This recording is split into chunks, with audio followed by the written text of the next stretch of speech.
Bismillahirrahmanirrahim. Assalamualaikum warahmatullahi wabarakatuh. Anak-anakku, siswa dan siswi kelas 5B, kembali kita akan mempelajari tentang tema 2, subtema 2, dan kita masuk ke pembelajaran yang keempat. Anak-anakku semuanya, apakah kalian suka membaca cerpen? Nah, sekarang kita akan membaca cerpen tentang tanggung jawab Ade. Sebenarnya Ade tahu dan mengerti setiap hari Kak Nia selalu membantu ibu menyiapkan makanan untuk dijual, mengantarkan ke warung-warung dengan menggunakan sepeda sebelum pergi ke sekolah. Ade juga tahu Kak Nia sering terlambat tiba di sekolah karenanya. Tetapi anehnya, Kak Nia tidak pernah tertinggal pelajarannya. Kak Nia di rumah selalu mengulangi pelajaran yang diberikan di sekolah. Dan rasa-rasanya, Kak Nia adalah orang yang paling baik di rumah ini. Dan Adek tidak pernah merasa iri bila Kak Nia diberikan sesuatu sedangkan dia sendiri tidak.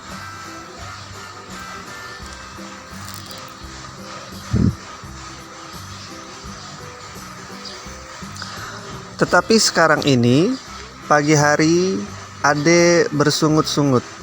Kak Nia sakit, berarti tidak berangkat ke sekolah dan tidak ada yang mengantar dagangan ke warung-warung. Ibu sudah lama tidak bisa pergi kemana-mana karena mudah sakit kepala. Satu-satunya yang bisa diharapkan adalah Ade. Apa Ade tidak ingin membantu ibu? Sesekali ini saja, selagi kakakmu sakit deh, ibu berkata dengan penuh harapan. Ade hari ini ada ulangan bu, harus berangkat lebih awal, semalam tidak sempat banyak belajar, jawab Ade sambil menyiapkan buku-bukunya. Wajahnya tampak cemberut. Ibu menarik napas panjang mendengar alasan yang diberikan Ade. Kalau sudah demikian, mau apa lagi?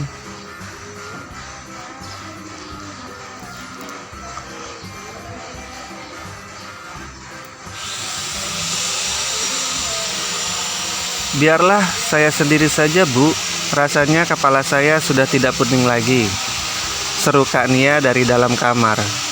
Mendengar suara Kak Nia, ibu lalu meninggalkan Ade yang masih berwajah cemberut. Betul kau sudah sehat Nia?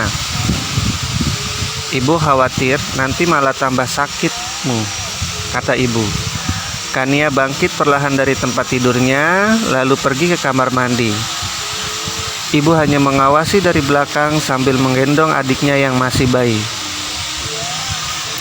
Kenapa tidak kau bilang dari tadi kalau badanmu tidak sehat, Nin? Kalau saja kau bilang selagi bapakmu belum berangkat, pasti bapakmu yang mengantarkan kue-kue dagangan kita ini. Bisik ibu baru terasa setelah saya tadi mandi bu. Mulanya tidak terasa apa-apa, mungkin sebentar juga sembuh bu, jawab Nia sambil terus berpakaian.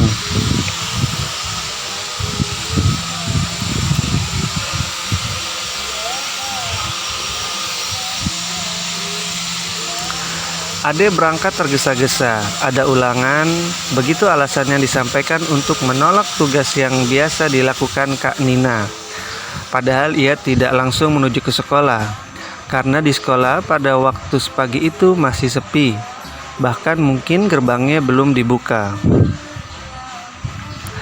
Dan sebenarnya pula tidak ada ulangan. Ade sengaja menolak tugas itu karena malu. Ia tidak mau teman-temannya melihatnya naik sepeda sambil membawa keranjang kue-kue.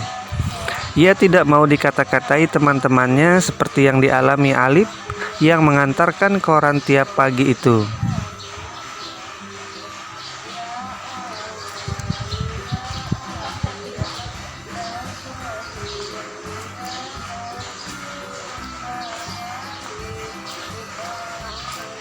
Hari masih pagi benar. Ade tidak tahu akan kemana tujuannya pada pagi itu.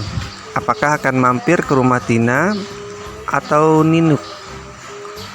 Lebih pagi ke rumah yoga saja. Biasanya anak itu sudah siap-siap pagi sekali. Aku bisa meluangkan waktu menunggu siang di rumahnya, pikir Ade. Tiba di rumah Yova, Ade ternyata harus menunggu lama sekali. Yova masih berjalan-jalan bersama adiknya yang masih kecil. Mama Yova sedang menata meja makan untuk sarapan papanya. Kak Yova sedang mengepel lantai. Papa Yova sedang mencuci mobil. Bi Ici sedang membantu mempersiapkan makanan di dapur. Dan Ade merasa jengah menunggu di teras. Tunggu sebentar deh. Yova cuma mengajak jalan-jalan Vina menghirup embun pagi. Tak lama lagi dia pasti kembali.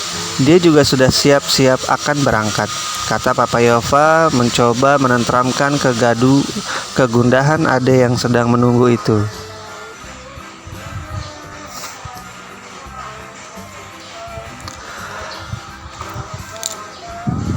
Tetapi yang dikatakan oleh Papa Yova itu ternyata lama sekali bagi Ade. Jam dinding di rumah Yova menunjukkan pukul 6:10.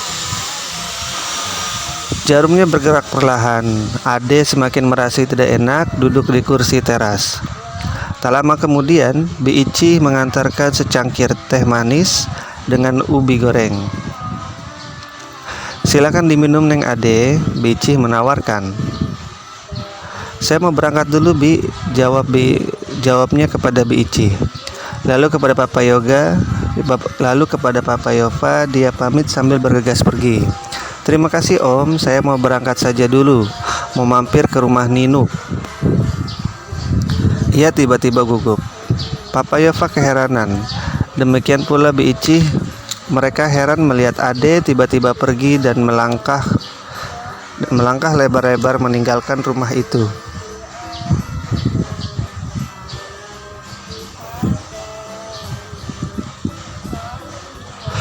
Semua orang sibuk, semuanya bekerja, semuanya tanpa kecuali.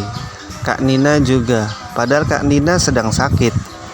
Karena tanggung jawabnya sebagai anak tertua dan juga karena rasa sayangnya kepada keluarga, Kak Nina berpayah-payah pergi mengantar kue. Padahal Kak Nina sedang sakit. Bagaimana kalau sakitnya bertambah parah? Bagaimana kalau Kak Nina jatuh dari sepeda karena kepalanya pening? Bagaimana kalau sampai Ade seperti ingin menangis selama perjalanan menuju ke sekolah. Hatinya begitu gundah. Ia tak jadi ke rumah Ninuk. Sekolah masih sepi. Baru beberapa anak saja yang datang.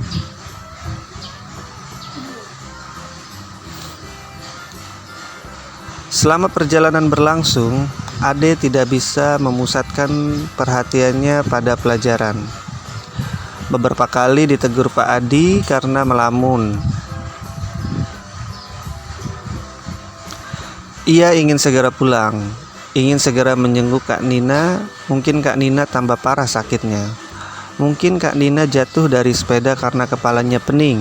Lalu ada kendaraan yang menabraknya. Hap. Kau sakit Ade?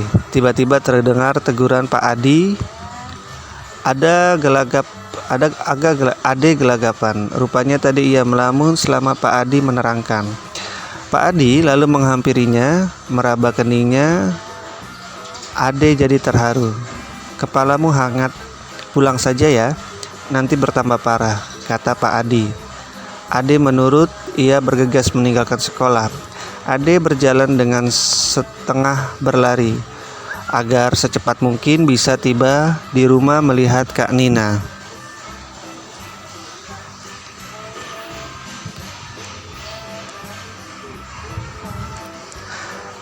Dengan tergopoh-gopoh ia memasuki rumah. Ibu sampai keheranan melihat sikapnya. Langsung menuju ke kamar Kak Nina dan Kak Nina terbaring di pembaringannya. Ade seperti ingin menubruk kakaknya yang sedang terbaring itu. Kak Nina jadi terheran-heran dibuatnya. "Ada apa, Dek? Kenapa kau tiba-tiba begini?" tanya Kak Nina. "Maafkan aku, Kak. Sebenarnya aku tidak ada ulangan. Aku cuman malu mengantarkan kue-kue itu." Ade langsung saja menangis, suaranya yang tidak jelas terdengar. "Sudahlah, jangan menangis. Yang penting kau sudah menyadari kesalahanmu dan tidak akan mengulanginya lagi.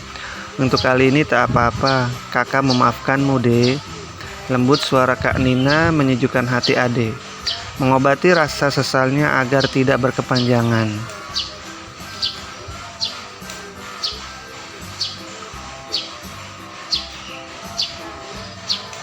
Dan keesokan harinya, Kak Nina masih sakit. Ade benar-benar melaksanakan apa yang dijanjikannya kepada kakaknya. Tanpa ragu lagi, Ade menjinjing keranjang-keranjang kue. Dengan sepeda ia berkeliling mengantar kue-kue itu ke warung-warung.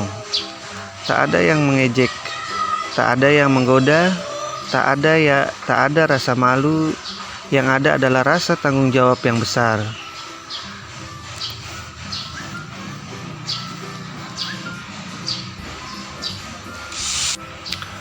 Nah, tadilah cerpen tentang tanggung jawab Ade. Berdasarkan cerita tersebut, mari kita jawab pertanyaan berikut ini.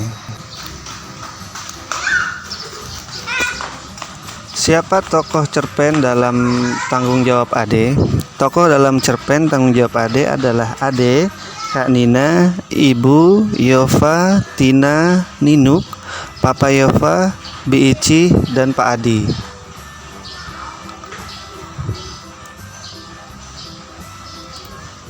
Berapa anggota keluarga Ade?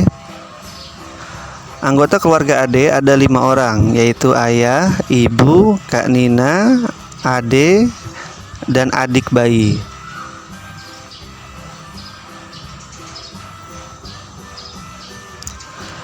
Siapa yang biasa mengantar kue setiap pagi ke warung-warung? Jawabannya adalah Kak Nina biasa mengantar kue setiap pagi ke warung-warung.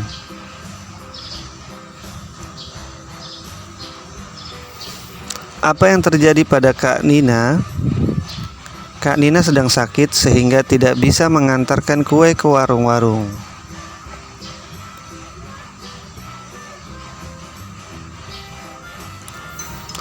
Bagaimana Ade menolak permintaan ibu untuk menggantikan tugas Kak Nina? Ade berangkat terdesa-desa karena ada ulangan. Begitulah alasan yang disampaikan Ade untuk menolak tugas yang biasa dilakukan Kak Nina.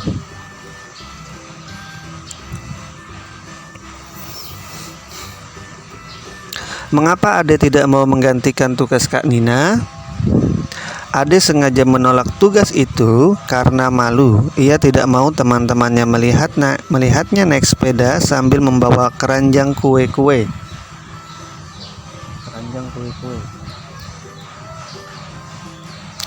Di mana Ade menunggu sebelum berangkat ke sekolah? Jawabannya adalah sebelum berangkat, Ade menunggu di rumah Yova.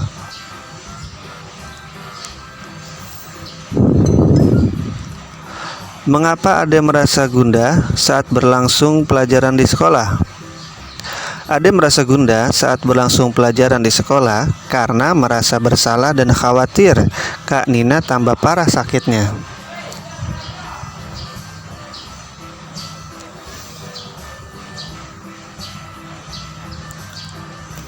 Apa yang dilakukan Ade setibanya di rumah kembali?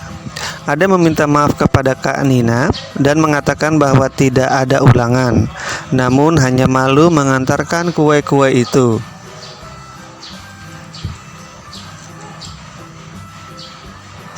Apa yang dikatakan Kak Nina kepada Ade?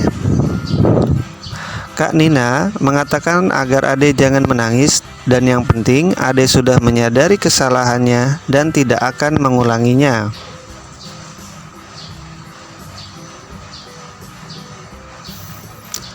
Pada cerpen tanggung jawab Ade, ibu Ade mempunyai usaha makanan untuk dijual ke warung-warung. Dari usaha makanan itu, tentunya ibu Ade akan memperoleh keuntungan. Keuntungan inilah yang akan menjadi tambahan penghasilan bagi keluarga Ade. Usaha yang dilakukan Ibu Ade tersebut merupakan contoh kegiatan ekonomi yang diharapkan dapat meningkatkan kesejahteraan keluarga Ade. Anak-anakku semuanya, sekarang mari kita lanjutkan pembelajaran kita tentang pengaruh kegiatan ekonomi terhadap kesejahteraan masyarakat.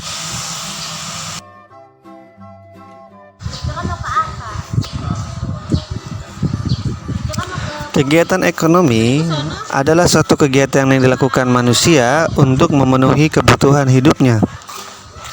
Kegiatan ekonomi terbagi menjadi produksi, distribusi, dan konsumsi. Ketiga kegiatan ekonomi ini saling berkaitan satu sama lain. Satu kegiatan ekonomi terhambat akan mengganggu kegiatan ekonomi lainnya.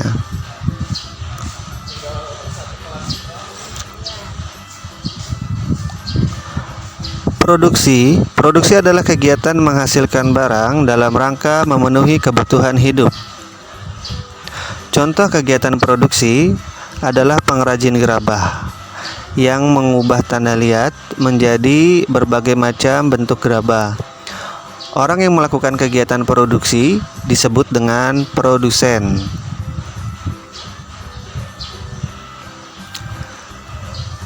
Kegiatan produksi berpengaruh terhadap kesejahteraan pemilik sumber daya ekonomi dan produsen.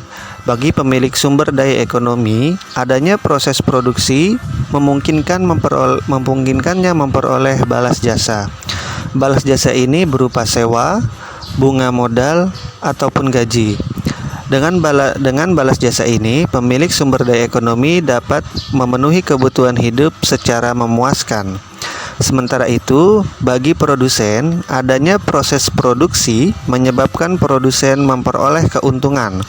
Selanjutnya, keuntungan tersebut digunakan untuk menjaga kelangsungan usaha dan memenuhi kebutuhan hidup. Ini dilakukan dalam upaya mencapai kesejahteraan hidup.